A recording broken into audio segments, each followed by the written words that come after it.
and you are now watching The Initiative with your hosts, Eagle, Ocho, and Esquire.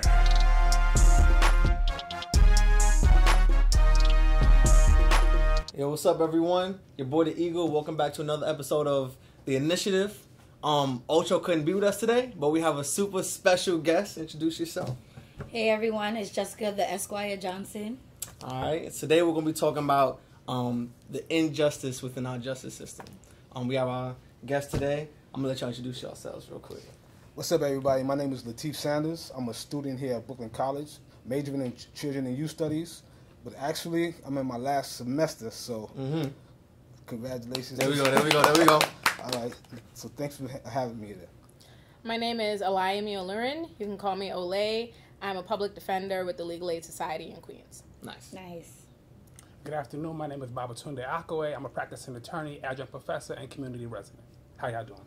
Nice. All right, so we're going to start off the topic. We have a great panel today. We do. We definitely do. We're going to start off today's question with, as people of color, what influenced you to get into law?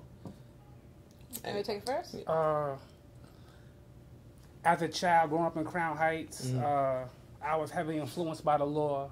I saw the Crown Heights riots. Malcolm X was one of my heroes. When he was a child, he wanted to be a lawyer. Thurgood Marshall influenced me. I just wanted to do something where I could see myself in a realm serving people through legal aspects. Nice. Okay. I guess I got a twofold answer.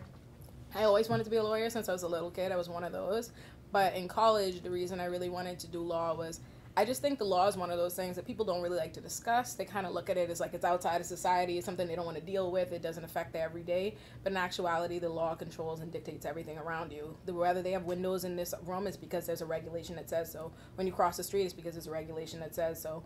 And I think if the law is constantly interacting with me, why not interact with it? So that was why I wanted to do law in general. But specifically, why I wanted to be a public defender is because I think it's important that the only black person or person of color in the courtroom not be the defendant. I think that it matters and it changes the experience having people that look like you and understand you and there to advocate for you.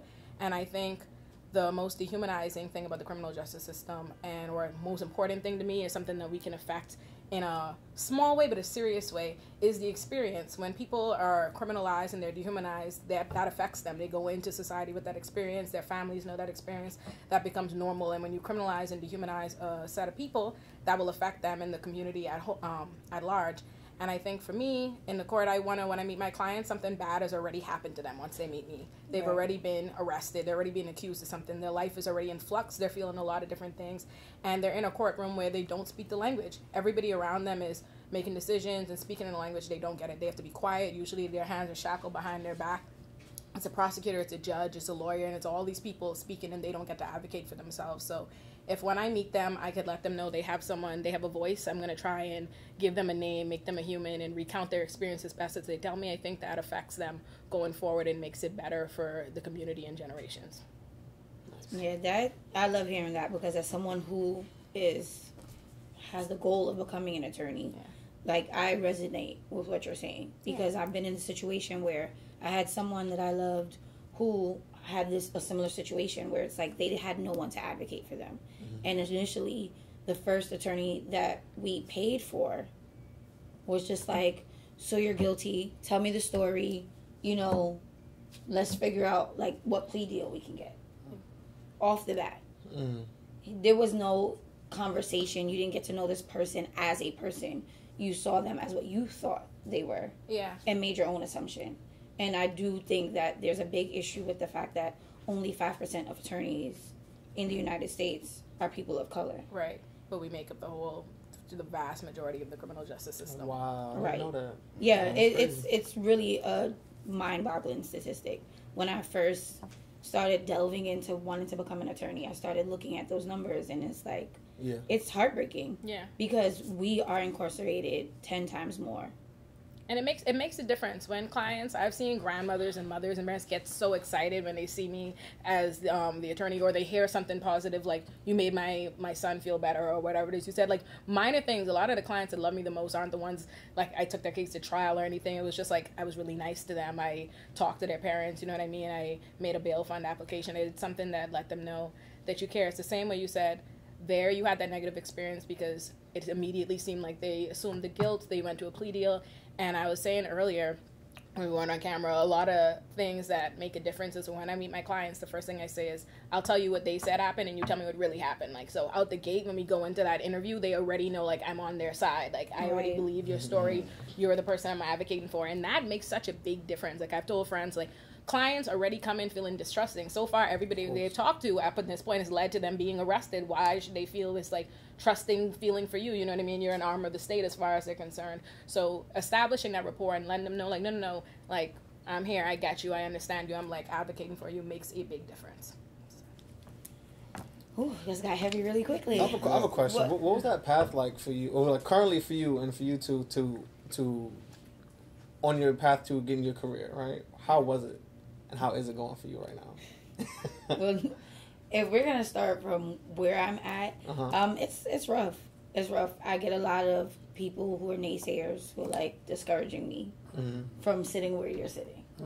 And so, is it from your own people or? It's a mix. Okay. It's a mix. I attend a lot of events. I meet attorneys. Not everyone is happy doing what they're doing. Yeah.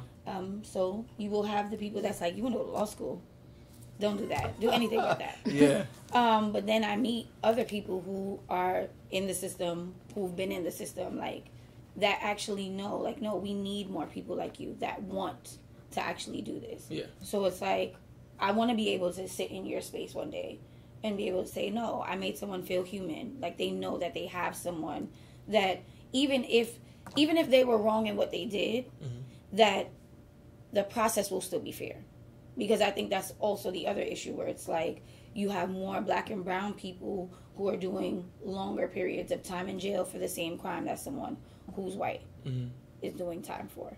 So it's like just even those little things where it's like, okay, you were wrong, but this is what you should be getting for that crime. Not because you're black, but just because you did this crime. Yeah. Versus, oh, you're black, so you should get 5 years, even though the person who was white got 1 year. Yeah. You know, it's just making sure that... Right. Yeah. Right.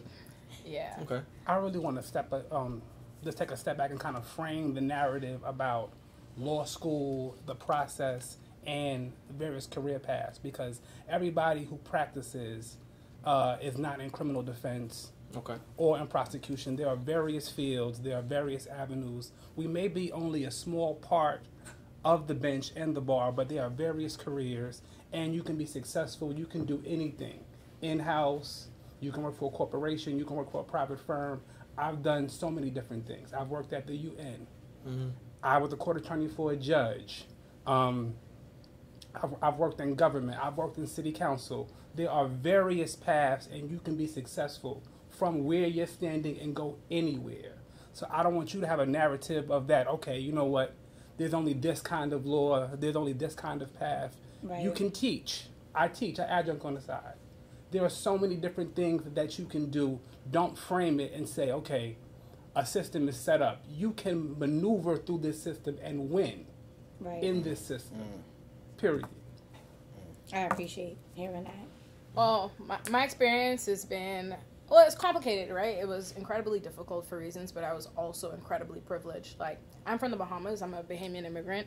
I wanted to be a lawyer since I was a little kid. My Grammy told me that I was going to be a lawyer, and that in and of itself is a blessing. A lot of the times we see ourselves in things that people around us make possible for us. Right. And my parents, my dad's an architect, my mom's an accountant, my Grammy told me I was going to be a lawyer, so I believed I was going to be a lawyer, and that in itself put me above the curve in so many respects. But I asked my parents, I convinced them in 9th grade, I convinced them to send me to America. I came by myself for high school because I wanted to become a lawyer here eventually, and I recognized with the immigration I was set up, I needed to come ahead of time, and only on average, statistically, they only let in 3 to 7 international students per law school class, because it's just, so I had to be the top, right? I had to really go above the, just beyond the call of duty to get into law school and all these different things. But the thing that made law school hard for me was because of my own neuroses that I think a lot of type A people have. Like, you realize, like, it's one thing, you're a person of color, you're a woman, you're all these different things, but people that go to law school tend to be a kind of thing, you know what I mean? Like a type A kind of mentality. And I had to recognize, when you constantly worked so hard and you think you're going to be the top of the class in undergrad and those things, a lot of it for me kind of felt like what I put in is what I got out, right? I work real hard. I'm gonna get the A, right? Mm-hmm. And law school is not like that. And I had to recognize I'm a person that put a lot of my self-worth in my academic or professional performance. And if I didn't get an A, I was gonna lose my mind. And I did. I was a raving crazy person in law school. And so listen, I got a bunch of B's my first semester of law school, and I stood there. I laid there in the bed looking at it on my report like this for like hours, just staring at it, waiting for the B's to change. That's how crazy I am. Like, I had to develop a mantra like, the B is the new A. Allow me, the B is the new A. We gotta prioritize. I tell everybody that. Like, there's a passage in this book I read all the time, and I always give it to law students that talks about that. The B is the new A and getting over your own neuroses. So a lot of that was what was difficult for me, just being crazy. Not to go away from like the path, but I know, Latif, you were on the other side. Yeah. So what I would really like for you to speak more so towards, like, how does it feel when you have to be in that space? And, you know, when you're looking at lawyers, how do you feel? Well, on the opposite end of the spectrum, it's real interesting just hearing how y'all were motivated early in life to know what your path would be and to know that you wanted to do something positive with your life. But unfortunately, you know, I was one of the young people, which the majority are, that was influenced negatively by the negative influence instead of taking those negative influences and making something positive out of it. But, you know, my involvement with the criminal justice system, you know, at an early age has actually led me to pursue something positive now. Yeah. As far as working, I mentioned earlier that I'm a children and youth studies major. So my goal now is to pursue a career working with disadvantaged youth, kids that came from the same environments that I came from, which was, you know, poor communities, low socioeconomic backgrounds, where we didn't really had very much aspirations in life other than just, you know, criminality, you know. So our whole idea of education, it was just very, very low for ourselves. So, you know, one of the things I like to say is that, you know, what I realized is that in my community, when I grew up, that going to jail for us was like equivalent to like going to college for most middle class America. Yeah. To whereas, you know, if you just graduated high school, that was considered something that you did something valuable. But if you dropped out of high school and went to the streets and started selling drugs or committing crimes, whatever, that was normalized. All right, so it was almost like a rite of passage. Like. Okay. Really, going to prison and coming home was considered the rite of passage because you looked at those people as being like someone like heroes, respected in the communities. Whereas, you know, brothers who went to college, you know, they didn't have that self-respect, that same respect in the communities. They was looked at as like outsiders, you know. Right. So you know, so now, you know, and ironically, it was what I did while I was in prison, as far as going to school in prison, for the very first time in my life, taking school seriously, taking classes in prison, that allowed me, almost 25 years later, to be able to come to Brooklyn College and actually just not only get accepted in school, but to actually know what I wanted to do in my life. And maintain a 3.7 GPA. That's right. There you go. Just want to put that out there. Beautiful. Yeah, but I really appreciate the fact now more than you know, than at any point in my life, of the experiences that I did go through growing up, because now I understand more of what is my purpose in life, what am I here for, and how could I use those negative experiences to move forward in my life in a more impactful, not just positive, but impactful way to, you know, to deal with and mentor young kids and help with youth development. Because more than anything else in my community, it's still the same, as far as it's still low education achievements and it's still crime. So I will continue to work towards improving that in my community. Well, we really appreciate that. We're going to take a quick break, but I think that's going to be perfect segue into our next topic. So I really, really appreciate hearing Be right that. back. All right, welcome back to the initiative. I just want to continue the conversation from what we were speaking about earlier, and with our proud attorneys. I just wanted to ask you, now that we've gotten a basis of what made your decision in terms of deciding to become an attorney, how do you feel that you need to represent your community now that you're in the law field? If you feel like you need to. So I represent every day. I'm on 24 hours, even when I'm not in a legal capacity. I'm a citizen of my community of Bedford-Stuyvesant, and I help out. I'm on my community board in various civic organizations, and I do my part. So give free legal advice, pro bono hours, and just be an upstanding citizen to the best of my ability. All right. Yeah. Well, I'm a public defender, so obviously that's what my commitment is. Right. That is my life. I feel an extreme responsibility. I feel a major responsibility in the courtroom as an attorney. Like, just even being able to be seen by people that look like me, whether or not they're my clients or their families that are there. So I feel that role to do my best to advocate for poor people, black persons, brown persons, anybody that is a client of mine or is in the criminal system. And I also feel an intense responsibility as a black attorney and as a woman to help and mentor other black students and black people coming up into that field. I think that is really, really important. I think, like, the whole saying, like, you make it, you pull one person up, and I try to do that a lot. I try to help offer my services wherever I can. I see another person, you need help with this, I went through that. Because I think that's really important. Right. So that, I'd say, it's really 100% how much responsibility I feel. I feel that's the reason why I pursued the profession I did. So for me, that's what it is. Lateef, you already spoke on you feeling responsible to your community, and we appreciate the fact that you want to give back. My question to you would be, though, when you were going through the justice system, did you ever see attorneys who look like you, who look like they cared about people like you? Oh, no question. First of all, this is my first time ever sitting next to two African American attorneys. Wow. Period. All right. So, wow. With my experience, I had a public defender. I was a teenager at the time, and so it was all about the cop-out plea. To get the best cop-out plea. It wasn't about real representation or anybody, the feeling of them caring, genuine about my situation. So I didn't even look for it. I didn't expect it, and I didn't look for it either. It was just like what you would call an unwritten rule is that they are there just to get you a plea bargain. Basically, that's the way we was taught. So with the plea bargain, can you break that down a little bit? Just because, I'm sure there's going to be people who are watching, and not everyone will be clear on how plea bargains work. Yeah. So when you first met your public defender, how did that process go? Well, she mentioned something earlier about the way she approaches her clients about tell me what really happened and what they say happened and tell me the truth. My public offender didn't ask me anything about wanting to know the actual truth.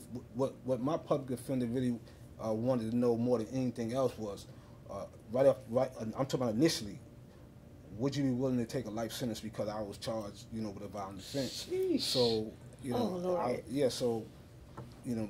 by me being faced with I was actually facing a capital murder charge in the state of Alabama. So being that the charges were so serious, they presented a life sentence to me as if they was doing me a favor, basically saying, well, we'll spare your life by letting you take this life sentence, but be happy for this, be thankful for this, because we doing all we can, for this. So fortunately, I eventually got the sentence plea bargain to 20 years, and that was one of the things I can remember about being in the courtroom when I actually plea bargained to the 20, how angry the judge and the district attorney and everybody was, the hostility, you can just feel it in the air.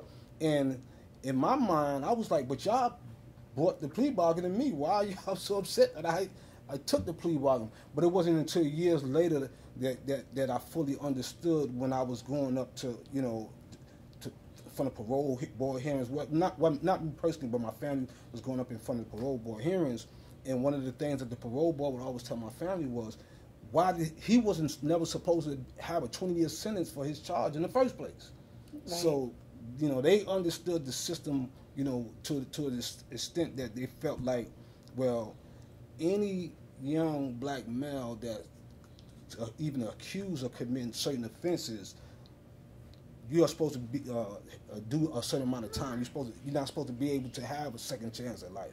Right. So fortunately, I was given a second chance at life, but when I came home, just the label of being a ex-felon, just carrying that label put me in a position where now I have to represent the community of someone who has been convicted in the past, but now to change that narrative, to change the stereotype that says that everyone who does time in prison is going to come home and continue along that same path of criminality. So when I decided to, okay, I'm gonna do everything that I can to better myself in life, the one thing that I realized is that the rest of the public that as far as people that when I was trying to get jobs, when I was just trying to navigate my way once I was released,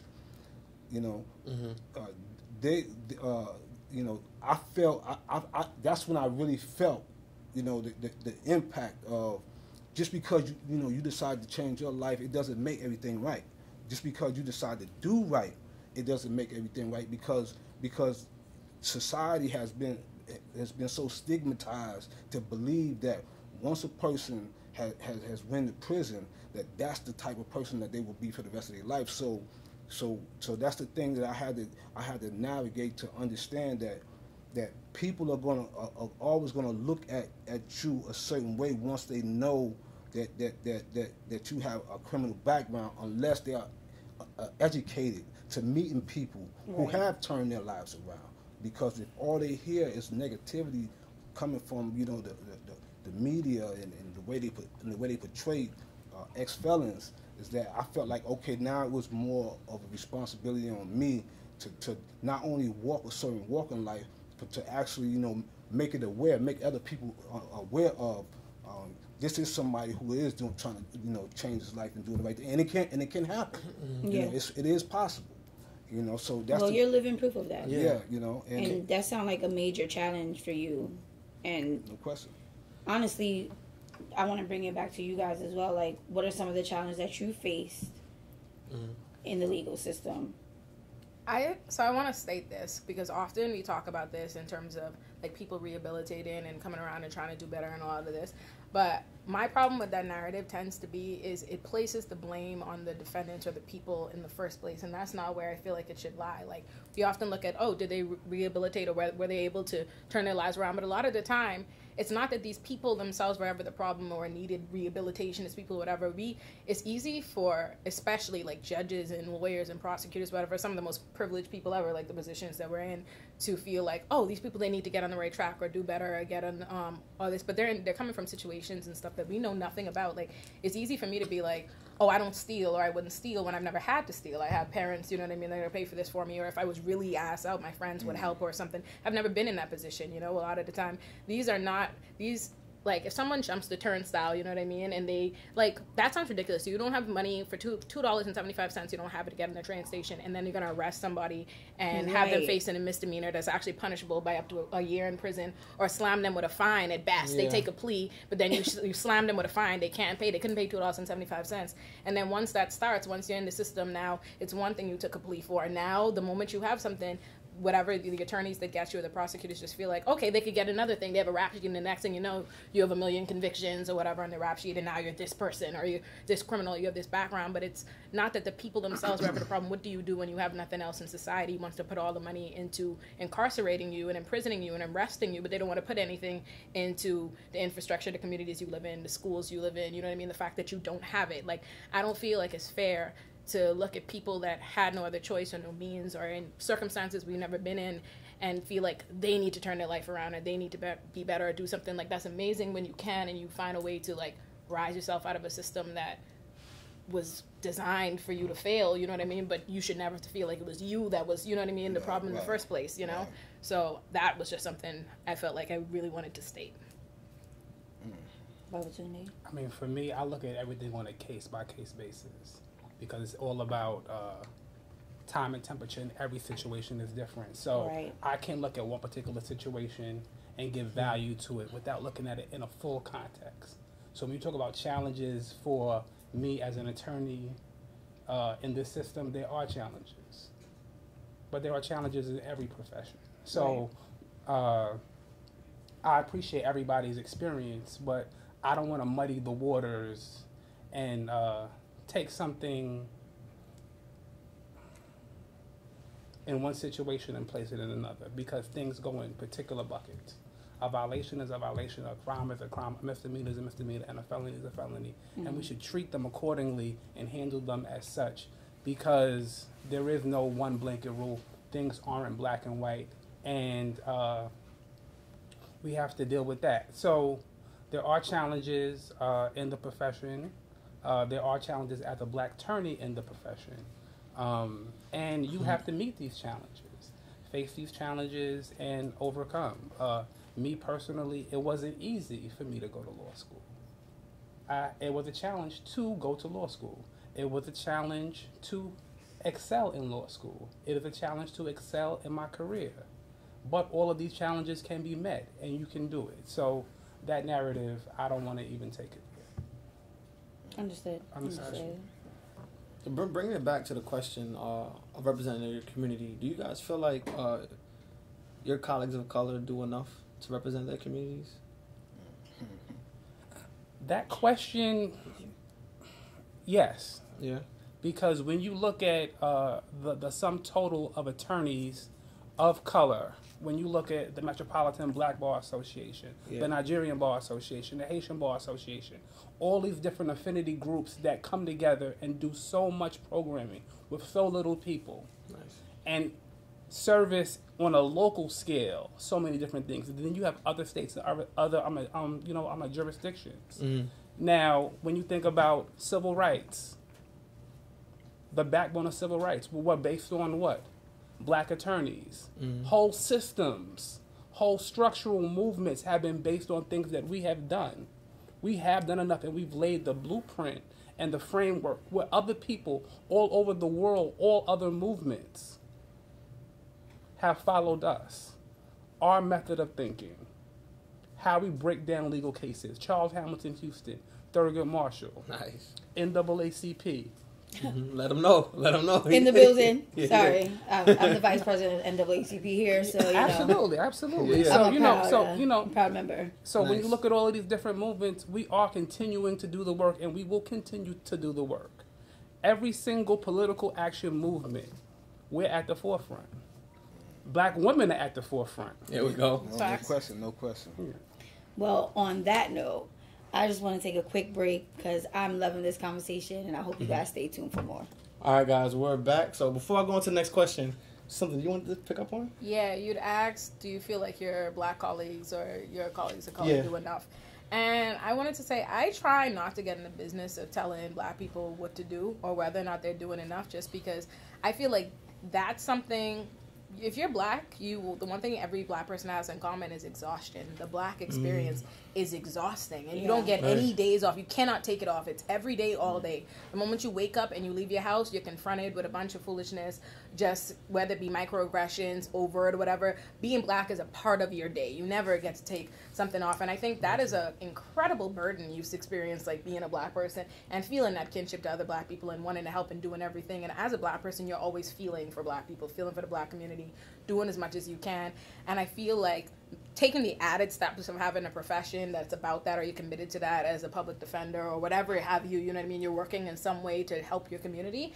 It's a lot, and it's almost unfair to, you know what I mean, for anyone to be like, are you doing enough? Are you doing it? You're always doing so much. You'll never be doing enough. Like, there's nothing any one Black person, any of us, is going to do to, like, lift everybody up, you know what I mean, or take everybody out of the circumstances that they're in. So I don't want to be that person policed in that, because I remember once in law school, I can't remember what it was we were even complaining about, but it was a white public defender. She'd been a public defender for, like, 32 years or something.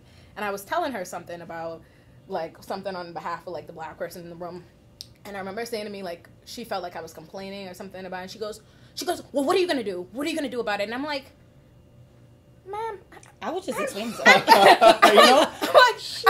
I'm like, the privilege in that question of what am I going to do? I'm like, you could choose. Cause I remember she yelled back. She was like, I've been a public defender for 32 years. And I was like, I've been Black for 24. I think at the time, I'm like, and I'm going to keep being Black. Like, that's never going to mean, I was like, that's a privilege, being able to say, oh, I care for this community and I'm not necessarily a part of, or whatever it is, and I want to go and try and help, but you otherwise wouldn't have to take on that burden. As a Black person, the burden is yours. You're born into it. You have to care every day. You have to do that. You have to help or whatever. And it's a lot to, like, put that on Black people is, are you doing enough? And I'm checking you. I'm doing the checking. Is that enough? Are you really, were you at that protest? Like, I didn't see you. You know what I mean? So, yeah. so I try to be cognizant of that. Like, whenever I'm like, you know what? Wait a second. You lied. You got a whole Black day ahead of you. So definitely. Yeah. Wow. You know what? I never thought about it that way, but that is true, because, like, I guess also being a Black woman, you know, is twofold, because, like, I'm going to be a woman no matter what. Yeah. But I'm also a little bit part activist, so I think anyone who knows me knows I'm probably going to be at the protest. But, you know, I'm also not at the point yet where I have caseloads that are taking over my life. And I feel like with public defenders, that's something that's always a concern, because we try to make it seem like public defenders don't do certain things. But at the same token, it's like, what's that course load? Caseload? Right? Well, caseload, I should say. I'm saying course load because I'm a student. Our caseload, you'll find out, our caseload cap, by the graciousness of our union that got as far as, so whatever, is 404 per year. You know, and an average public defender has anywhere between, like, 60 to 108 cases at any point in time. My caseload right before I went on leave was, I want to say, like, 94. So that's how many people, you have 94 people whose lives are seriously, they're on you, they're in your hands, they want you to do something every day. You know, that's a lot. You come in and every one of those people is majorly concerned about what is their current life, their future existence. And when I remind you, you have your own life and problems. You're a public defender, you're not making that much money or whatever problems you have at home or whatever, and you have all these people that are depending on you and that are on you, and oftentimes you actually just don't have anything new to report. There are prosecutors with just as many cases. They're not telling you nothing new is happening. Like, as much as it's frustrating, like how slow the process is going or these different things, it is overwhelming. Crazy. My brother Latif, man. Yeah. Can you break down your major to us, and what exactly do you plan on doing to help change that narrative you spoke about earlier, like that glorifies negative actions, you know? Oh, well, one of the things is that I'm going to be the first person in my family to receive a college education, a college degree, rather. Dope. So that within itself, you know, I'm already seeing, you know, the influences it's having on my nieces and nephews, and just the interactions with them, and just seeing them wearing everybody they have the BLMI swag, you know. But one of the bigger goals that I have in mind, which I'm actually writing a research paper on about right now, is learning how to use artistic expression to help develop really for youth development and to break that achievement gap with most of the kids that we're dealing with. So, you know, my thing is that, you know, as when I was young, I didn't want to read, and I didn't understand the significance of why, you know, reading was so boring and so and just so challenging to me. However, through artistic expression, what I realized since I've been in school, I've developed, a love for poetry and different forms of theater. So what I realized is because I started doing something that I enjoyed doing and something that I was interested in doing, it forced me to read and write more, but in a way that it didn't seem challenging to me. It wasn't a chore, so to speak. So I want to use those same principles to deal with young kids in that realm. Yeah. And I'm hoping and I'm believing that once a young person sees the growth within themselves and sees something that they're passionate about, because some young people might be more geared towards music. Some young people might be more geared towards the theater or poetry, etc.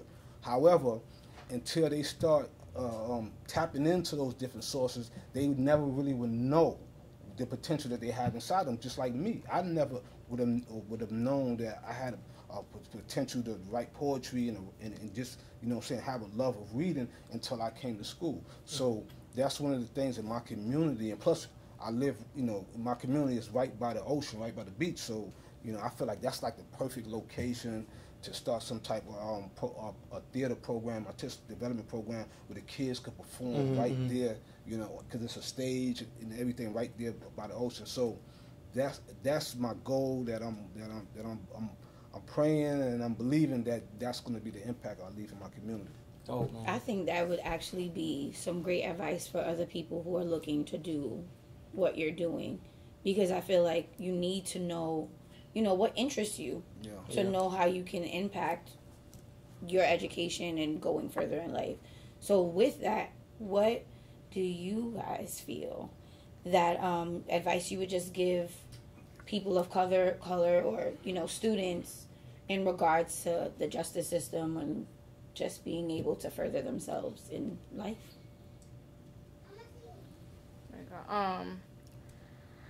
I found that a lot of the times when you end up in these positions, like a lot of my clients I meet, this is not the first thing bad or the first thing to go wrong or anything like that has happened. And then a lot of time I feel like it's because we're not instilling that level of like self-love, in one another or in the community, or that there are other things, or that we're intrinsically valuable, you know what I mean? It isn't just based on this one particular metric, and that there is an opportunity to do something else, because I feel like a lot of the times we don't know what are the other avenues for us. We don't know what we don't know. You know what I mean? We don't know that there's this resource. We don't know that we could do this. We don't know that we have these options. And I think it's important to communicate that. And I also think it's important as people of color to recognize that there is always going to be a pervasive narrative that says that we can't. You know what I mean? In every avenue, whether it be law, whether it be this, whether it be that, there's always going to be some story that makes you feel like maybe this might not, you know what I mean? Or makes you like doubt yourself. But you just have to feel that, no matter what it is, I'm just going to be really disciplined. I'm going to pursue that. I'm going to do it anyway, and that will be for me. And it will be. I find that a lot of the times we get focused on these different little means to an end, you know what I mean? Like, we have an ultimate picture, and if something that we plan for that journey doesn't go right or whatever, we fall short, or we panic, or this isn't it, or we don't think it's going to work out. And you just got to look at all that stuff in the in-between as in flux. Like, it could go another way. Like, all I know to myself, I said to myself, I have one big goal. I wanted to be a lawyer, and how that happened, is a process. Like, every little thing, I remember every job, every internship, everything I wanted, so many times, like, I didn't get the first thing, or I didn't get this, or I didn't get that, or my first choice school was Georgetown, but I can afford that. You're not going to get all those little things. The road is going to be rough. It just is going to be. Everything you do is never going to look beautiful, and there are going to be people around you. It could be family, it could be friends, it could be loved ones, it could just be the media at large, and they're making you feel like that's impossible, it's not for you, it's a Hail Mary, and you just have to ignore that. You have to be like, no, I am intrinsically valuable. I believe in me every day just off the strength that I am me, not because I did anything, not because anything like that, and just work towards believing in yourself more than anybody else. You got to be your own biggest fan. I would echo those sentiments. I didn't know any attorneys. I'm the first attorney from my family to graduate now. There are several. I think believing in yourself and understanding that there is a means to an end, Right. and doors will open, doors will close, but if you stay steadfast in your beliefs, and you can get the job done. I'm living proof. Born and raised Crown Heights, latchkey kid, public school all the way. dollar van, trains, everything. Basically, I'm no different than you. Yeah. And if I can do it through all the hills and the valleys, the ups and the downs, so can you. And if you set out a long-term goal, like she said, and just mark off your steps, find people along the way, find positive people that will help you along the way. Internships, mentors, sponsors, conferences. We are in an information age where you can look up stuff. Ask people, can I shadow you? What does a day in your life look like? How does work look like? Do you like your job? What do you do at your job? How much do you get paid at your job? Are there benefits at your job? Pick people's brains. People will help you if you ask them. You can do it too. Mentorship. That was a great point I meant to say. Yes. Mentorship is just... My mentors mean so much to me, like from college to now, my college professors, you need to go and seek out those relationships. They will matter a lot. One of my college mentors, I love them to death, paid for my law school books my last semester of law school when I could not afford them. Like, they've written my recommendation letters to get into law school, to get in my job, to be in there now for me to, like, an attorney I knew from legal aid put in my name, you know, when I was applying there, whatever. That matters significantly, like building your network and having those people. And what will matter more, what you do once you're in and who you pull back up. That's right. Yes. That's who right. you reach back out to. Things like this. You hear enough voice and saying, you know what, if he can do it from St. John's and Underhill, then I can do it too. Nice. Wow. You know what? I like that. I really feel like this was an amazing was. episode. Like, I feel so much inspiration. You guys don't know how much all of you mean to me right now in this moment. I know this is not about me, but the fact that the fact that it inspired me, I know that there's gonna be someone else who's gonna watch this and they're gonna feel like they got the same inspiration, because you don't know how many times you hear people saying, why do you want to do that? Mm-hmm. And even having a BALSA here, which is a Black Law Student Association, we have a pre-law chapter here, and when I speak to students and they're like, yeah, I thought I wanted to be a lawyer, but, you know, I just can't. They don't really give me an excuse. It's just like, well, why? Exactly, why not? Well, the answer is, if you believe you can do it, you can, but if you don't, you can't. It's all inside your mental. And that's why this episode is important. Yes. You just gotta tune out people. People say can be so discouraging in the world around you, even when it makes no sense. Like, there's no basis in reality. You will do the work to get somewhere, and people will still doubt you, and you're perplexed. You know what I mean? And it happens. My 12th grade English teacher told me, she was like, and she called me into her room to say this to me. She was like, you are not going to be successful in college. You're not going to be successful in college. And I was like, look at it. And lucky enough for me that my dad's own Nigerian intensity that just made me think I'm always going to do everything. I was like, this loony lady, like, I walked out, like, I dismissed her. It didn't bother me, but it could. And things like that bother people, and it does hold you down or whatever. And there comments like that, you're going to hear all the time. Like, it's just going to continuously happen. You just got to ignore it. Like, this is what you want. This is what you're going to do. And it's going to matter to somebody. Yes. I want to say thank all three of you for coming on and speaking about what you do and your experiences, because I feel like it's super important to just speak to the youth about their possibilities.